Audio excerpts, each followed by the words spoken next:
Okay, so today I need to talk about something that just happened, and I think this might be one of the most significant military operations in modern history, and nobody is fully understanding what it means yet.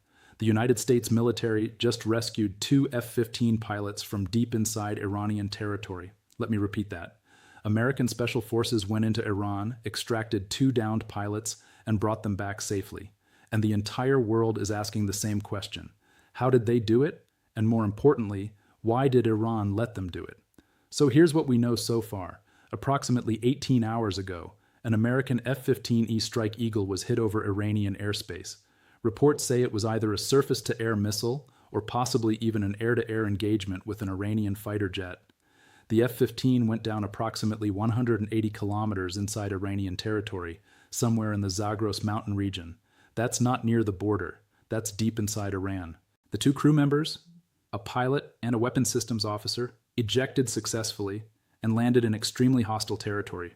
Now, normally, when a plane goes down in enemy territory, the crew either gets captured or they die trying to evade.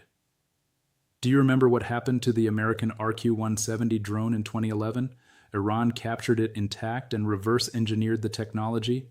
Do you remember the helicopter that went down during the operation to kill bin Laden? The Americans had to destroy it so the technology wouldn't fall into enemy hands. Every single piece of American military equipment that falls into enemy hands is a massive intelligence loss. But this time, something different happened. Within hours, and I want you to understand how fast this is, within hours, American Special Operations Forces launched a combat search and rescue mission, went into Iran, located the crew, extracted them under fire, and brought them home. CNN is calling it a miracle. Fox News is calling it the greatest rescue mission since Black Hawk Down. The Pentagon is calling it a successful operation. But here's the thing, and this is what I want you to think about very carefully. When the Pentagon says it was successful, they're not lying. But they're also not telling you the full story, because the real question is not how did America pull this off? The real question is, why did Iran allow it to happen? Okay, but first let's talk about the actual mission itself, because the details are absolutely extraordinary. And I want to walk you through this step by step so you understand just how difficult this operation was. The F-15E Strike Eagle is one of the most advanced fighter jets in the American arsenal. It's designed to penetrate enemy airspace, avoid detection, and strike targets with precision. These planes don't just get shot down easily.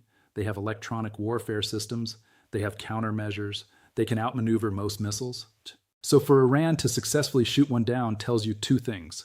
First, Iranian air defenses are much better than the Pentagon has been saying publicly. And second, the airspace over Iran is now extremely dangerous for American pilots. When the plane was hit, both crew members ejected. They came down in mountainous terrain at night in winter conditions. The temperature in the Zagros Mountains at night right now is below freezing. They had survival gear, they had radios, and they had weapons. But they were completely surrounded by Iranian territory. The nearest American base was in Iraq, over 200 kilometers away. The nearest aircraft carrier was in the Persian Gulf, even further. Now this is where it gets interesting. Someone, and we don't know exactly who, but someone very high up in the American command structure made a decision within minutes. They decided to launch a rescue operation immediately, not tomorrow, not in 12 hours, immediately. This is an enormous decision, because launching a combat search and rescue mission into Iran means sending helicopters, special forces, probably fighter jets for air cover, refueling aircraft, drones for surveillance, and coordinating all of this in real time while the crew is on the ground being hunted by Iranian forces. The risk calculation here is extreme. If the rescue mission fails, if a helicopter gets shot down, if special forces soldiers get captured, you now have an even bigger crisis. You have American prisoners of war on Iranian television. You have Iran parading captured soldiers in front of cameras. You have a full-scale war that becomes inevitable. But they made the decision to go anyway. Now, we don't have all the details yet because this is still classified information. But based on what military analysts are saying, here's what probably happened. The United States launched at least 2, possibly 3 MH-60 Pavehawk helicopters from a base in Iraq. These are special operations helicopters designed for exactly this kind of mission. They flew low, probably using terrain masking to avoid Iranian radar. They were likely supported by AC-130 gunships flying high above to provide fire support if needed. They had fighter jets in the area creating a defensive perimeter. They had drones overhead providing real-time intelligence about Iranian troop movements. The helicopters flew into Iran, located the crew using their radio beacons and possibly infrared tracking, landed in a hot zone, picked them up, and flew back out. The entire operation, from wheels up to wheels down, probably took less than 4 hours. And here's the truly shocking part. According to reports, Iranian forces fired on the rescue helicopters. There was active combat during the extraction. The helicopters took small arms fire. One helicopter may have been hit but continued flying. American forces returned fire. There were casualties on the Iranian side. But the helicopters made it out. The crew is safe. The mission succeeded. Now, CNN and Fox News and all the mainstream media, they're showing this as American military superiority. They're saying this proves America can strike anywhere, anytime. They're using this to build support for the war effort. But I want to put on my thinking cap now, okay? Because I want you to ask a different question. Why did this mission succeed? Let me explain what I mean. Iran has been preparing for war with America for 25 years. They have sophisticated air defense systems. They have radar networks covering their entire country. They have rapid response forces specifically trained to capture downed pilots. They knew exactly where the F-15 went down. They had hours to get forces into position. They had helicopters. They had troops. They had everything they needed to capture those pilots before America could reach them. And yet, the American rescue mission succeeded. So either, and this is option one, the American military is so vastly superior to Iran that they can just fly into Iranian airspace whenever they want, extract whoever they want, and fly out despite the entire Iranian military trying to stop them. Or, and this is option two, Iran made a deliberate decision to allow the rescue to happen. Now, I know what you're thinking. Professor, that sounds crazy. Why would Iran allow America to rescue their own pilots? That makes no sense. But stay with me. Let me show you why this might actually be exactly what happened and why it matters more than you think. The game theory of the rescue. Okay, so let's use game theory. Let's think about this from Iran's perspective. You just shot down an American F-15. You have 2 American pilots on the ground in your territory. What are your options? Option A, capture the pilots. Parade them on television. Use them as bargaining chips or propaganda tools. This is what Iran did in the past. In 2016, when American sailors accidentally entered Iranian waters, Iran detained them, filmed them on their knees, and used it as a massive propaganda victory. So why didn't they do that this time? Because the strategic situation is completely different now. In 2016, America and Iran were not at war. Capturing sailors was a low-risk propaganda win. But right now, America and Iran are in active combat.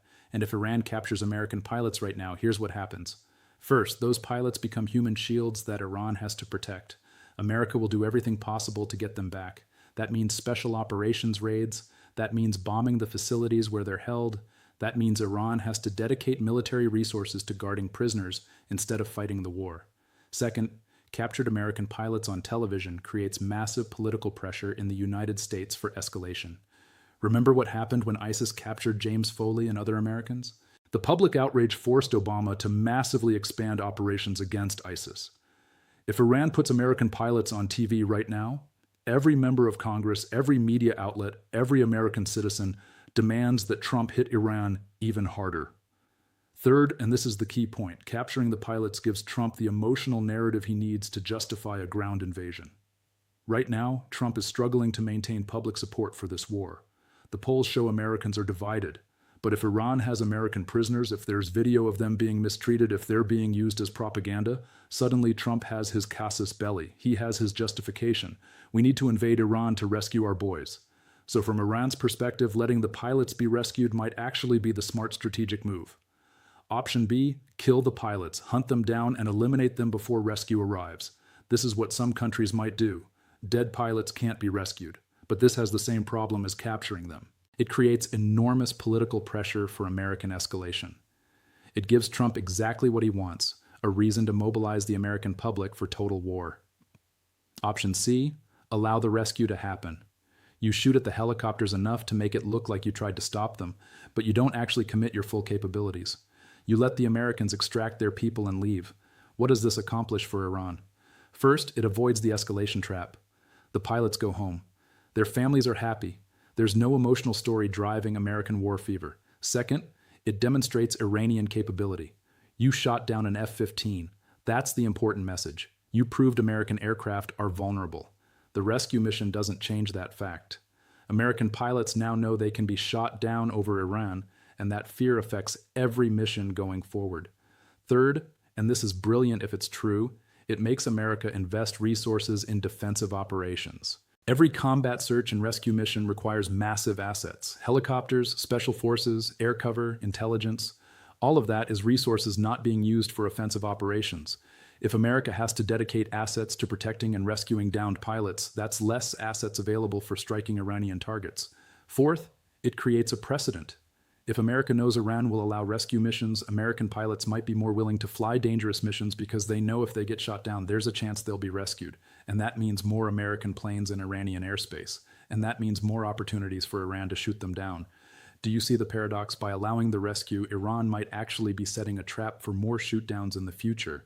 Now, I'm not saying this is definitely what happened. I'm saying we need to think about this more carefully than the mainstream media is presenting it. The historical parallel, Vietnam. Let me give you a historical parallel that I think is very relevant here. During the Vietnam War, America launched hundreds of combat, search, and rescue missions. The United States was obsessed with rescuing downed pilots. They lost helicopters, they lost rescue teams. They dedicated enormous resources to these operations. And the North Vietnamese understood this. They understood that Americans would risk everything to recover their people. So sometimes the North Vietnamese would deliberately allow rescue missions to succeed because they knew it would encourage more American pilots to fly more missions, which gave them more opportunities to shoot down more planes. By the end of the Vietnam War, the United States had lost over 3,700 aircraft, and the combat search and rescue operations, while heroic, became a resource drain that didn't change the strategic outcome of the war. Iran has studied the Vietnam War extensively. They've studied every American military operation for the last 50 years. They know American psychology. They know American political pressure. They know that America cannot accept leaving people behind. So if you were Iran and you wanted to drag America into a long, costly war of attrition, wouldn't you allow rescue missions to succeed? Wouldn't you let the Americans think they can operate in your airspace with impunity right up until you can't? What the mainstream media isn't telling you? Okay, so now let's talk about what the media coverage is missing, because I think there are three huge aspects of this story that nobody is discussing seriously. Point one, this means American aircraft are being shot down regularly. Think about it. The fact that the United States has clearly rehearsed and perfected combat search and rescue procedures for Iran tells you this is not the first shoot-down. The military doesn't develop specific operational protocols for one-off events. They develop them for repeated scenarios. How many other American aircraft have been hit? How many close calls have there been? The Pentagon is not going to tell you this, but the fact that they executed this rescue so quickly and efficiently suggests they've been preparing for exactly this scenario, which means they expected it to happen. Point two. American special forces are now operating inside Iran routinely. For this rescue mission to succeed in just a few hours, you need real-time intelligence on the ground. You need to know where Iranian air defenses are. You need to know where Iranian rapid response forces are stationed. You need to know the terrain in extreme detail. That level of intelligence comes from boots on the ground, which means American Special Operations Forces or CIA paramilitary teams or both are already operating inside Iran. This rescue mission wasn't launched cold. It was launched using an intelligence network that's already in place. And if American forces are already on the ground inside Iran, that tells you this war is much further along than the public understands. Point three, the technology vulnerability. When an F-15 gets shot down, Iran gains access to extremely sensitive technology. Even if the crew is rescued, the aircraft wreckage is still there. Iran will recover it, they will study it, they will share it with Russia and China. Every shoot-down is a technology transfer to America's adversaries. And if shoot-downs are happening regularly, America is hemorrhaging technological advantage. This is exactly what happened in Vietnam. The Soviet Union and China learned enormous amounts about American aircraft, missiles, and tactics by studying downed planes and captured equipment. That knowledge helped them develop countermeasures that are still being used today. The bigger picture, what this means for the war. Okay, let me zoom out now and put this in the context of the broader war, because this rescue mission is not just a feel-good story about heroic soldiers, it's a data point in a larger strategic picture. The United States is now in a full-scale air war with Iran. American aircraft are penetrating Iranian airspace daily. Iran is shooting back and scoring hits. Both sides are taking casualties. And we're now at the point where combat search and rescue operations inside hostile territory are becoming routine. This is exactly how wars escalate. It starts with airstrikes, then you have shoot-downs, then you have rescue missions, then you have special forces operations, then you have retaliatory strikes against the bases where the rescue helicopters came from, then you have more escalation, and eventually you end up with a ground invasion. Every single war America has fought in the last 50 years followed this exact pattern. Vietnam, Iraq, Afghanistan, all of them started with limited air operations and escalated into massive ground commitments. So when I see this rescue mission, I don't see a happy ending. I see the next chapter in a story that ends with American ground troops fighting in Iranian mountains. The two scenarios going forward. Let me give you two scenarios for how this plays out, and I want you to think about which one seems more likely. Scenario 1. American military dominance. America continues to operate in Iranian airspace with increasing confidence. The success of this rescue mission emboldens commanders to approve riskier operations. American pilots fly deeper into Iran, strike more targets, and every time someone gets shot down, special forces go in and bring them home. Iran's air defenses get degraded over time. Their command and control gets disrupted. Their ability to respond decreases. And eventually, America achieves air superiority, destroys Iran's military infrastructure, and forces a negotiated settlement without a ground invasion. This is the scenario the Pentagon wants you to believe. Scenario 2. The attrition trap. America continues to operate in Iranian airspace, but shootdowns increase. Every rescue mission succeeds, which encourages more missions. But each operation costs resources, costs aircraft, costs political capital. Iran doesn't need to win air superiority, they just need to keep shooting down planes. Meanwhile, Iran escalates asymmetrically. They hit the Strait of Hormuz harder. They activate proxy forces throughout the region. They turn this into a war of attrition where America bleeds resources faster than Iran does. And eventually, the American public gets tired. The cost becomes too high. The casualties mount. And America faces the same choice it faced in Vietnam, in Iraq, in Afghanistan. Either commit to a full ground invasion to finish the job or withdraw and accept strategic defeat. Either way, Iran wins the long game. Summary: what we learned today. Okay, let me summarize what we discussed because there's a lot to unpack here. Point 1, the United States just executed an extremely difficult combat rescue mission inside Iran, extracting 2 downed F-15 crew members under fire. This is an extraordinary military operation that demonstrates American special operations capability. Point 2, however, the strategic question is not whether America can execute these missions, but whether Iran is allowing them to succeed as part of a larger attrition strategy. Point 3, the fact that this rescue happened so quickly and efficiently suggests this is not the first shootdown, and it won't be the last. America is in a sustained air war over Iran with regular casualties. Point 4, the historical parallel to Vietnam is concerning. Combat, search, and rescue operations, while heroic, can become a resource drain that encourages more risk-taking and more casualties without changing the strategic outcome. Point 5, the mainstream media is celebrating this as a victory, but they're not asking the deeper questions about what this means for the trajectory of the war and whether we're being pulled into the exact escalation trap that Iran wants. The real question we should be asking. Here's what I want you to think about. The real question is not, aren't our special forces amazing? Of course they are. They risked their lives to save their fellow soldiers. That's heroic, and we should honor that. The real question is, why are we in a position where these rescue missions are necessary in the first place? Why are American pilots flying combat missions over a country of 90 million people that has never attacked the United States homeland? Why are we risking American lives in a war that has no clear objective, no exit strategy, and no plan for what happens if we actually win? And most importantly, who benefits from this? It's not the pilots who got shot down. It's not their families who had to wait in terror, hoping for their rescue. It's not the American taxpayers who are funding these operations.